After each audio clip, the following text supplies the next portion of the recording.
story of the week, an Up with Chris Hayes exclusive. Speaker Boehner's lobbying buddies are proposing a hit job on Occupy Wall Street. This week, here at Up, we obtained a memo written for the American Bankers Association that lays out a plan for a nearly $1 million campaign against Occupy Wall Street and any politicians who might express sympathy for Occupy Wall Street, including specific Democratic politicians in contested races. The memo was prepared by the Washington lobbying firm Clark, Lytle, Geduldig and Cranford, or CLGC for short. Two of the partners at the firm are former aides to Speaker John Boehner, and the firm's website boasts of its closeness to the current speaker. Prepared as a pitch document for the American Bankers Association, a client of CLGC, the memo lays out the political threat Occupy Wall Street poses for the banks and their sworn defenders in the Republican Party. Democratic victories in 2012, the authors write, would mean more than just short-term political discomfort for Wall Street firms. It has the potential to have very long-lasting political, policy, and financial impacts on the companies in the center of the bullseye. So here we have, in black and white, former Boehner aides who now lobby for Wall Street, admitting Democrats will be tougher on Wall Street, and they also admit that Occupy Wall Street and emboldened Democrats might push Republicans to distance themselves from Wall Street's bigger firms. The bigger concern, in the words of the memo's authors, quote, should be that Republicans will no longer defend Wall Street companies.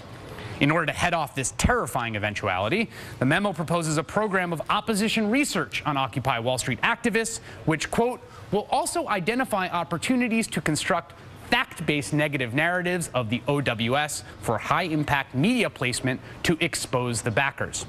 They admit that individual companies under threat by OWS and its adoption by Democrats likely will not be the best spokespeople for their own cause because, well, everyone hates the bankers.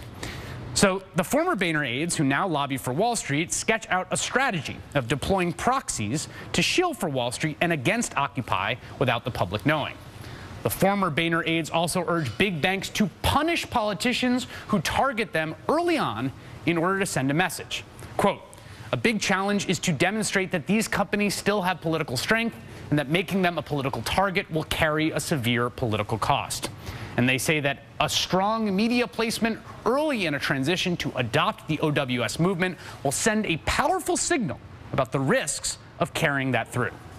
One goal of this campaign, the former Boehner aides turned Wall Street lobbyists write, is to, quote, provide cover for political figures who defend the industry.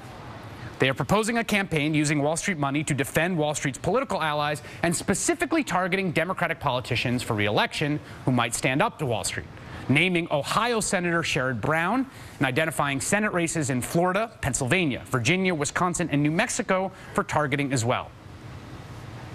It was always clear that if Occupy Wall Street began to have some success, it would precipitate a massive backlash from the powers that be. And now we've seen this week, as I said, the empire strike back. We placed a call to Clark, Lytle, Geduldig, and Cranford to ask them about the memo, and they did not respond. The American Bankers Association told us, quote, our government relations staff did receive the proposal. It was unsolicited, and we chose not to act on it in any way. Nevertheless, what's contained in this short memo are all of the most craven, corrupt, and insidious forces of the status quo coming together to squash Occupy. In fact, the document represents just about everything wrong with America in 4 short pages.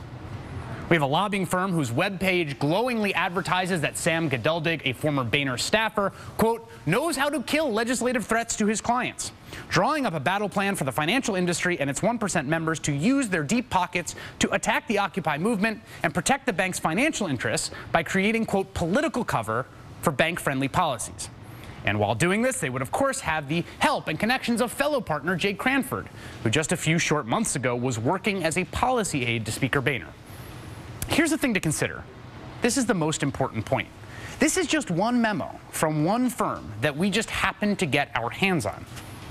Think for a moment of how many similar documents are floating around out there, how much money and power is being amassed to make sure that Occupy Wall Street is just a brief fad, a quirky cultural moment we'll all vaguely recall years hence. That's if the 1% get their way. We'll post the memo on our website, up.msnbc.com, after the program's over.